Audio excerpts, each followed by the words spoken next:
The tension was unbearable. The second Trump slammed his hand on the podium, his voice shaking with fury as he called Jasmine Crockett a national embarrassment live on primetime TV.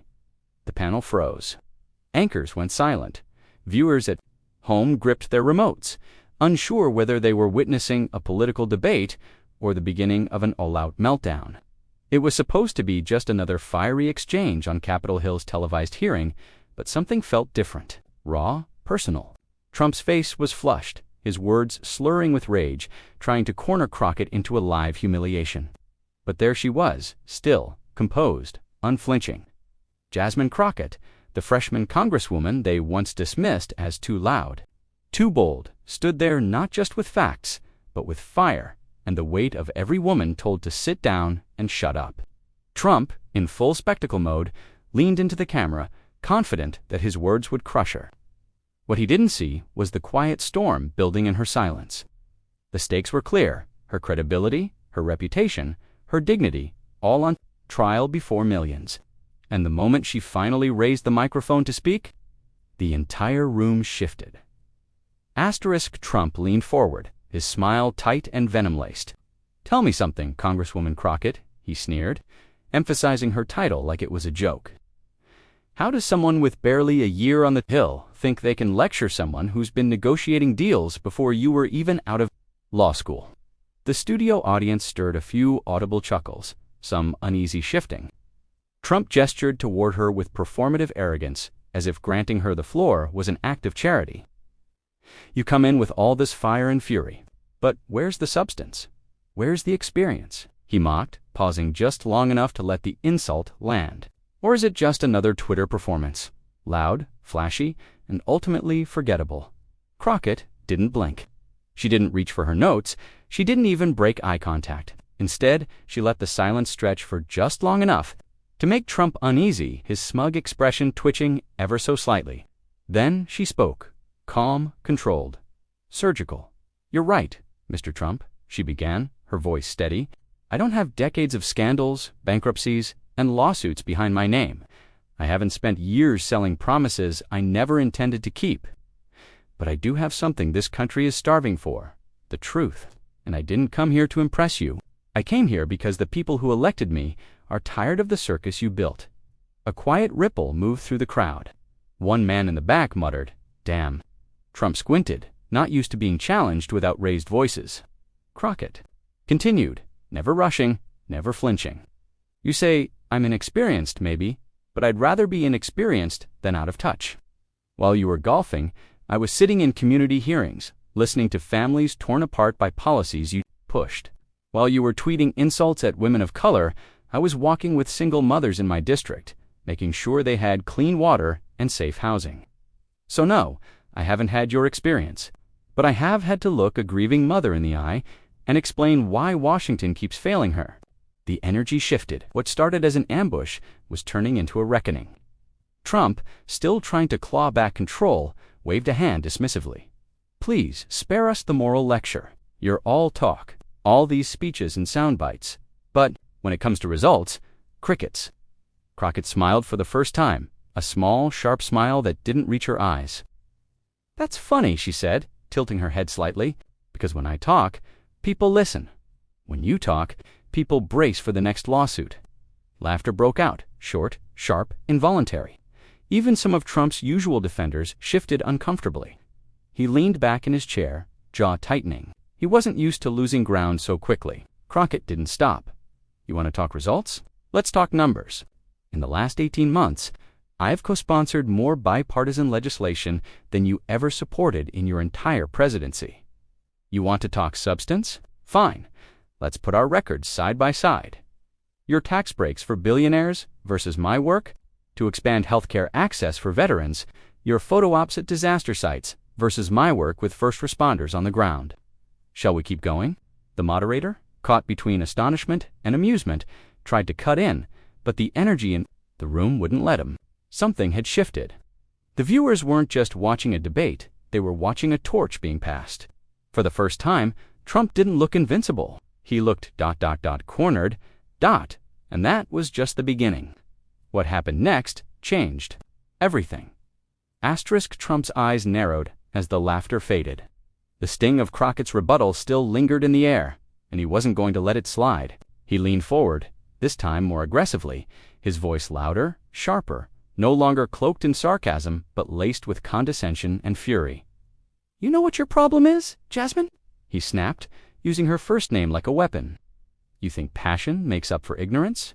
You stand up here acting like some kind of moral authority, but let's be honest, you're just another grandstander playing to your Twitter base. You've been in office 5 minutes, and already you talk like you're Rosa Parks reincarnated." Gasps rippled through the audience. Even the moderator's jaw twitched. Crockett's expression didn't change. Trump pressed harder, feeding off the tension he created. "Let's talk about your record. You want to parade around like a crusader for the people, but what have you really done? Where were you when crime spiked in your own district? Where were you when small businesses collapsed under lockdown policies you defended? Don't act like you care about the people. You care about the spotlight, and don't pretend otherwise." He turned slightly toward the camera now, speaking as if to the millions watching at home. "And let's not forget," he added with a sneer, "this is the same woman who once compared defending democracy to clapping back on Instagram. Real deep thinking." There it was, the humiliation attempt. Cut deep, frame her as a joke, reduce her to a meme. Trump smirked, confident he'd finally shaken her. But Jasmine Crockett didn't so much as blink. She adjusted her mic, looked him dead in the eye, and began, not with anger, but precision. "Mr. Trump," she said, slowly, deliberately, "you confuse performance with purpose. You think the only power I have comes from how loud I am, or how many followers I have? That's because your entire identity depends on applause. Mine doesn't." Her voice remained calm, but the steel in her tone silenced the room. "You mentioned crime in my district? Let's talk facts.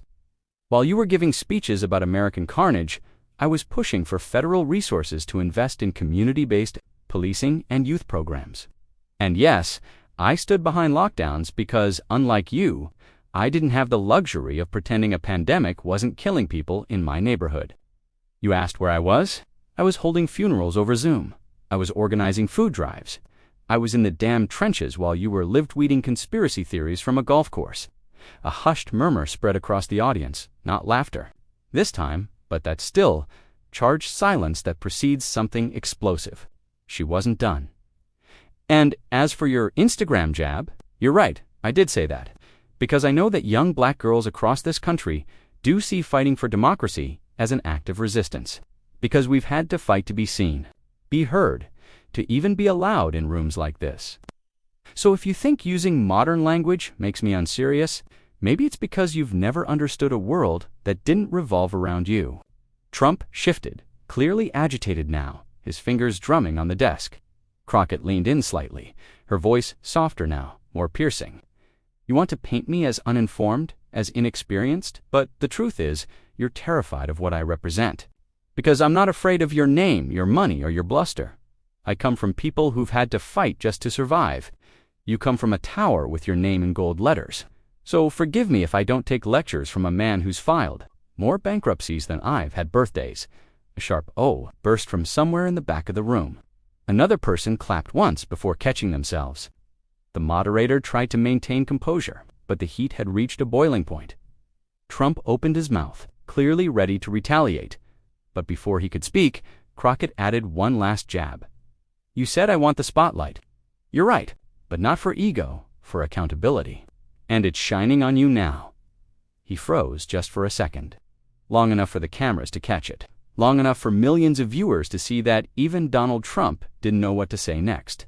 The next move from Trump would be his biggest mistake yet. Trump, visibly irritated and desperate to reclaim the spotlight, leaned back with a smug grin. His tone shifted, colder now, calculating. "All right, Congresswoman," he said, mockingly formal. "Since you love facts so much, how well you understand the Constitution you claim to protect." He pulled a folded paper from his jacket pocket and slapped it dramatically on the table. "Can you name?" He paused for effect. "The exact number of times Congress has invoked the 14th Amendment to bar a public official from office, and under what legal precedent that authority is actually enforceable? Or is your knowledge limited to hashtags and headlines?" The moderator raised an eyebrow. A few audience members exchanged confused looks. This wasn't a standard debate point. This was a legal trap, complex, obscure, and designed to make Crockett stumble. Trump leaned in like a schoolyard bully challenging a student to recite something he knew they couldn't. He was sure this would humiliate her, that the silence following his question would validate every insult he'd hurled. But Jasmine Crockett didn't even look at the paper. She calmly uncapped her pen, scribbled something on the side of her notepad, and looked up with razor-sharp clarity. "You're asking about Section 3 of the 14th Amendment, the disqualification clause," she said, her tone steady and clear. "It was enacted after the Civil War to bar Confederates from returning to power. And yes, it's been cited a handful of times, rarely carefully. But here's the part. You don't want people to remember, while it hasn't often been enforced directly by Congress, courts have upheld its interpretation as both valid and self-executing under certain circumstances." Trump blinked just once. Crockett continued, "You asked for legal precedent. Griffin's case, 1869, Powell v. McCormack, United States v. Rhodes. I can keep going, but maybe what you're really asking is if that clause applies to people who incite insurrection against the very government they once led." She let that hang like a blade, suspended midair. The room went silent. Even the moderator lowered his eyes slightly, registering the depth of what had just happened. "And here's the irony, Mr. Trump," she said, her voice softening like a storyteller revealing. "The twist, you set that question as a trap, assuming I wouldn't know the answer. But in doing so, you reminded everyone here of the exact section of the Constitution that could be used to bar you from ever holding public office again." Murmurs swelled through the crowd, whispers turning into open gasps. A woman in the third row muttered, "Did she just—" Another voice answered, "She did." Trump's face reddened. For once, he had no insult ready. He reached for his water bottle but fumbled it slightly, just enough for the cameras to catch his shaken posture. But Crockett wasn't done. "You see, this isn't just about winning a debate. It's about understanding the rules you've spent years breaking. You want to challenge me on constitutional law," she said, tapping her notes with her pen. "I didn't just memorize it to pass a class. I live it. I swore an oath to it. And unlike you, I actually intend to keep it." Thunderous applause erupted. Not polite, clapping, real applause. Some people stood. The moderator, clearly trying to keep composure, gestured for quiet.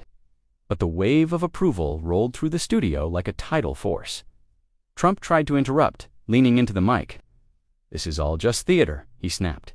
"You're twisting," but Crockett cut him off with one final poised remark. "If it's theater, Mr. Trump, then maybe it's time you accepted your role in it has finally come to an end." And just when everyone thought it was over, Jasmine Crockett dropped a final bombshell.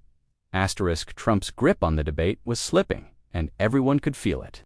The sharp confidence that once defined his posture had turned into restless fidgeting.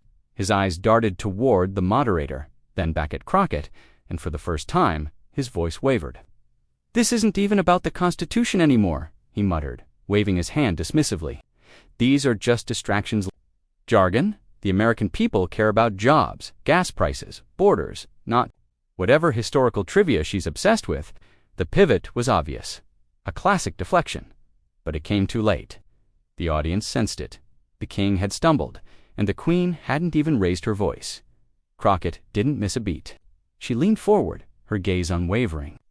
"No, Mr. Trump, this is about the Constitution, the same document you took an oath to uphold, the same one you trampled when you encouraged a mob to overturn an election. You don't get to pivot when accountability catches up to you." He tried again, louder this time, injecting bluster where reason had failed. "You think people care about that? You think some dusty piece of parchment matters more than their groceries, their rent? You're out of touch." Crockett raised a brow, then turned to the audience, her voice calm but commanding. "You hear that? The man who claims to be the voice of the people just called the U.S. Constitution the foundation of our democracy dusty. Let that sink in." There was a pause, then a few chuckles, then a wave of murmurs, half disbelief, half amusement. The audience was turning, not because she shouted, but because she revealed she was no longer just debating, she was exposing. Trump leaned back, scoffing. "Oh, come on, don't twist my words.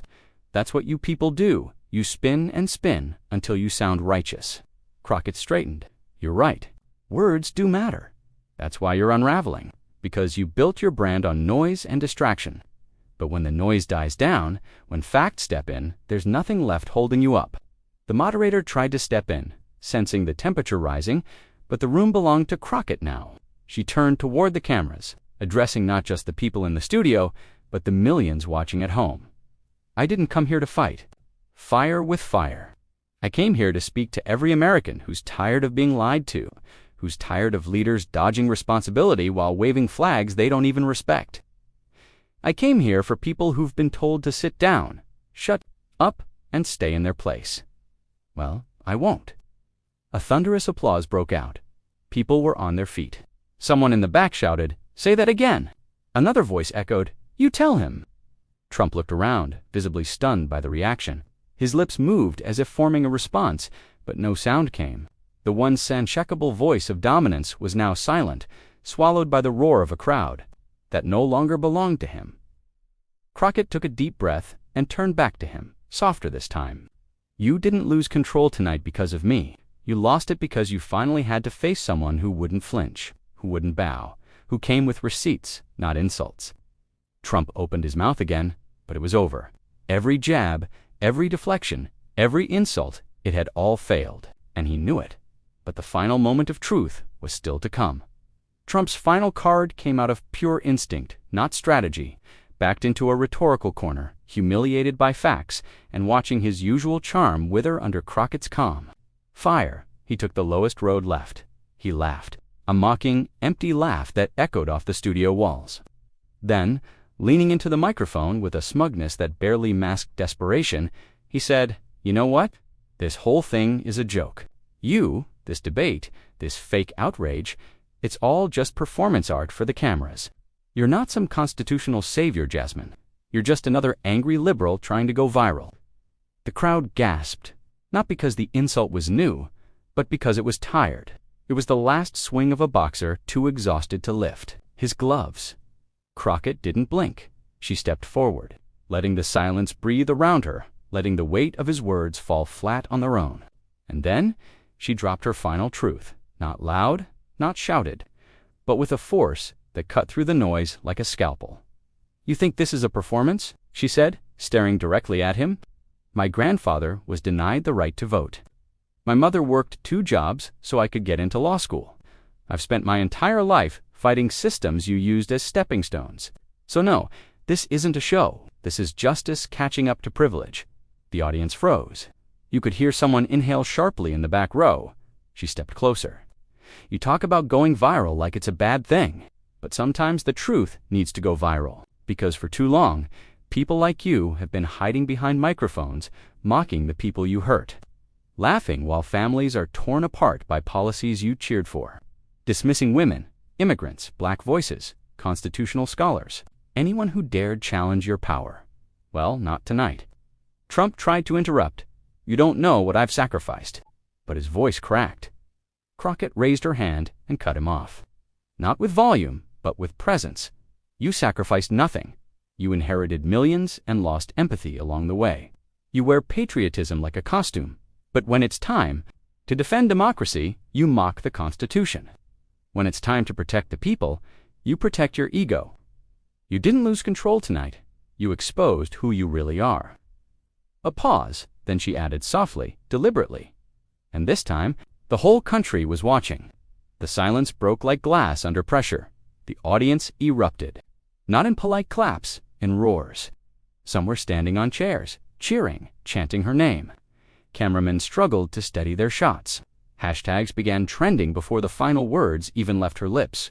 Trump stood motionless, jaw clenched, face drained of its usual color. His mic was still on, but no words came. The moderator leaned in, visibly stunned. "Do you have a response, Mr. Trump?" He didn't. He couldn't. Because there was nothing left to say. And that's when the real shock came next. The silence after Crockett's final words wasn't just awkward, it was historic. Trump shifted in his seat, gripping the armrests like he was trying to hold onto control. But it was too late. The crowd wasn't just applauding anymore, they were rejecting the showmanship, the chaos, the bullying. And not with rage, but with clarity. The moderator turned, unsure if the debate should continue. But it was already over. Trump leaned forward as if to speak, then stopped. For a brief, flickering second, the weight of the moment cracked through his armor.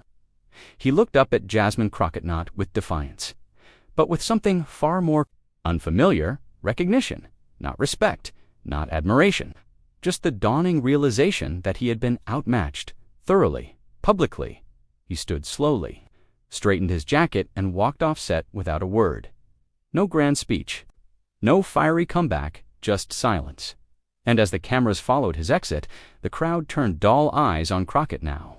She remained standing at her podium, poised unmoved. Then she stepped forward, leaned into the mic, and addressed the nation not with glee, but with gravity. This was never about ego, she said. It was never about one man or one woman. It's about a country on the edge, desperate to remember what real leadership looks like. It's about telling the truth even when it's uncomfortable. Even when the powerful try to shout you down. Her voice softened. There are millions of people watching this who've been told they're too loud, too opinionated, too emotional. People who've been made to feel small because they dared to ask questions or demand answers.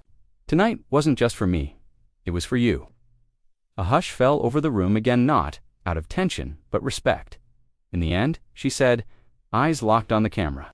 Intelligence, merit, and truth always rise above arrogance and manipulation. Always. Even when it doesn't happen overnight. Even when it's messy. The truth you're... Then she paused, her voice warm but sharp. So let me ask you, do you think justice was served tonight? Do you believe the powerful should be held accountable, no matter how famous, rich, or loud they are? She stepped back from the podium and gave one final look into the lens. If your answer is yes, then share this. Speak out. Don't let anyone tell you silence is strength. Let's make truth louder than power. The screen began to fade to black as hashtags lit up across the bottom of the frame. Hashtag Crockett clapback. Hashtag truth over Trump. Hashtag mic drop moment. Hashtag stand with Jasmine. And just like that, a debate that began as political theater ended as a rallying cry. Not just for one woman, but for every voice waiting to be heard.